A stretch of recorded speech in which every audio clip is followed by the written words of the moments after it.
ini ialah mengenai isi padu cecair. Kita boleh mengukur cecair dengan menggunakan unit piawai dan unit bukan piawai. Kita boleh menyukat cecair dengan menggunakan pelbagai jenis bekas.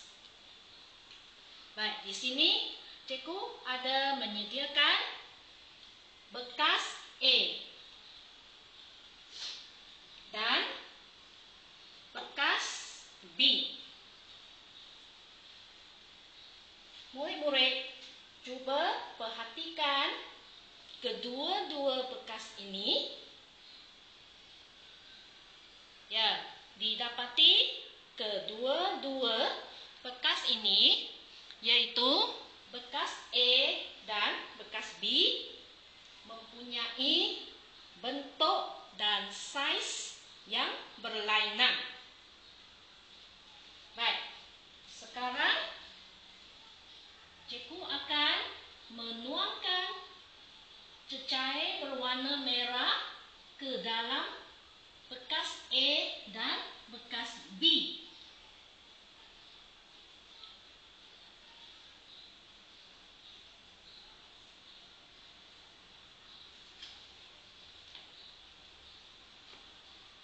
Ya, sekarang cikgu menuangkan cecair berwarna merah ke dalam bekas A.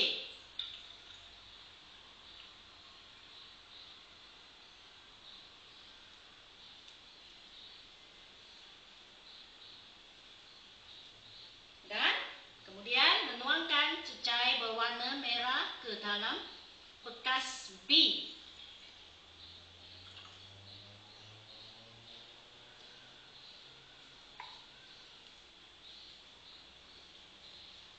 Baik, sekarang murid-murid cuba perhatikan paras air dalam kedua-dua bekas ini. Cuba bandingkan paras air bekas A dan bekas B. Murid-murid cuba teka yang mana satu bekas mempunyai isi padu yang lebih.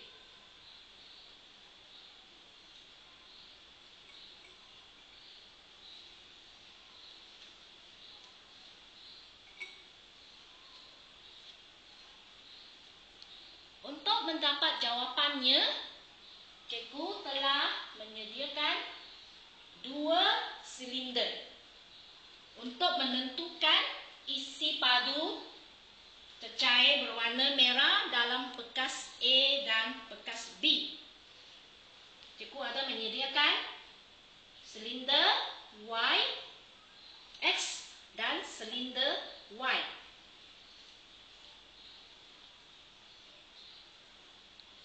Sekarang cikgu akan menuangkan cecair dari bekas A ke dalam silinder X.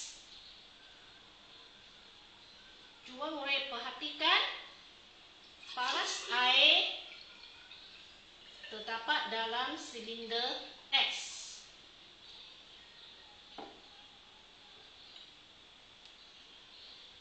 Seterusnya, cikgu akan menuangkan cecair dari bekas B ke dalam silinder Y.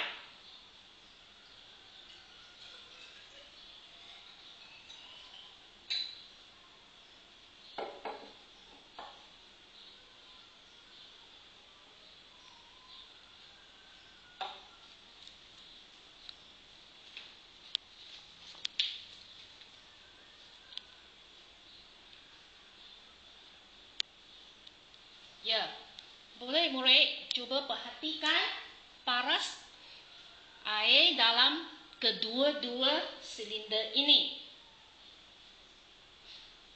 Kedua-dua silinder ini menunjukkan paras air yang sama, yaitu masing-masing menunjukkan 100 ml. Ini bermakna kedua-dua bekas mempunyai isi padu yang sama.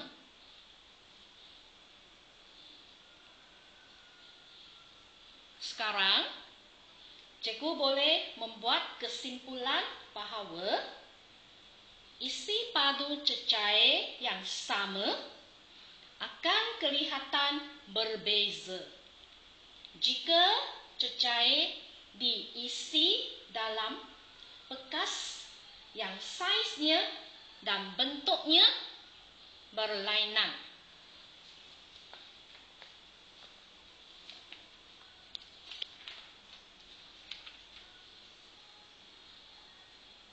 Seterusnya, cikgu akan menjalankan satu lagi aktiviti untuk mengukur isi padu cecair.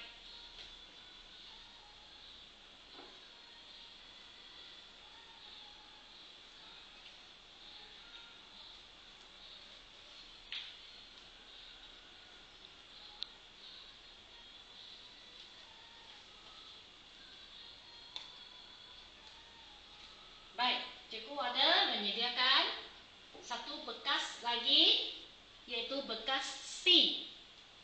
Dan satu lagi ialah bekas D. Baik, murid-murid cuba perhatikan kedua-dua bekas ini.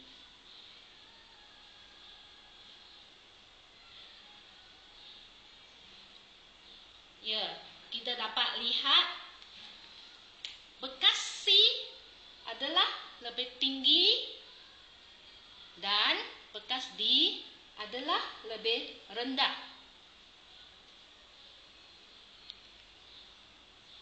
Baik, sama seperti aktiviti 1, cikgu akan mengisi cecair berwarna merah ke dalam kedua-dua bekas ini.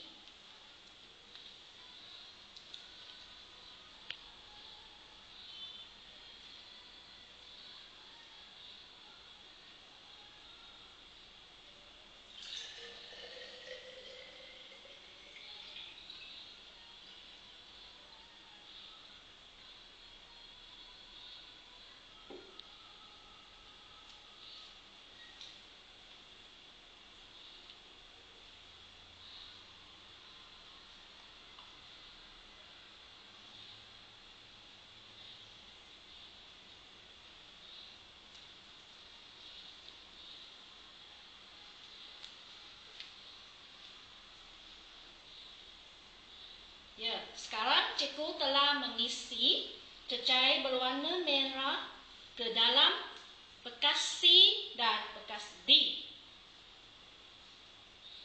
Cuba murid-murid teka yang mana satu mempunyai isi padu yang lebih.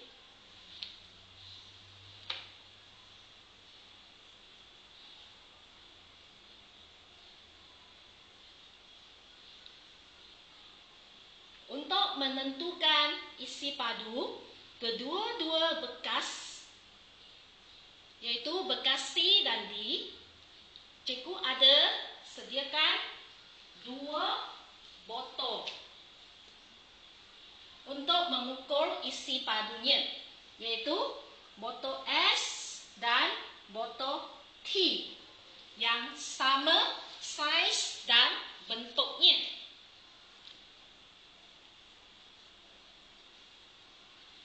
Baik, sekarang cikgu akan menuangkan cecair dari bekas C ke dalam botol S.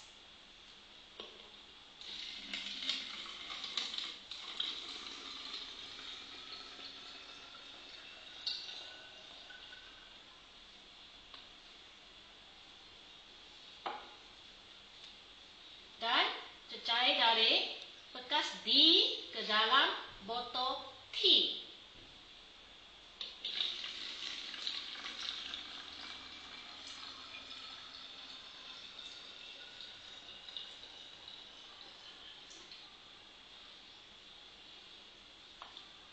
Baik,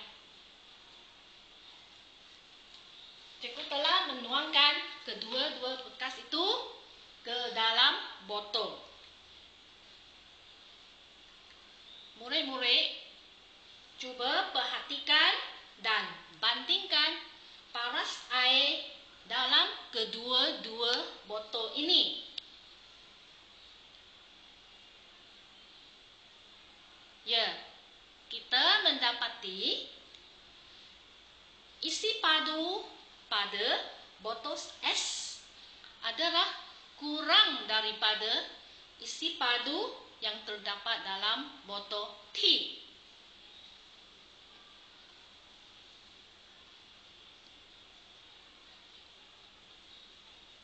Baik, murid-murid, sekarang cikgu boleh membuat kesimpulan bahawa kandungan isi padu cecair tidak boleh diukur berdasarkan ketinggian bekas.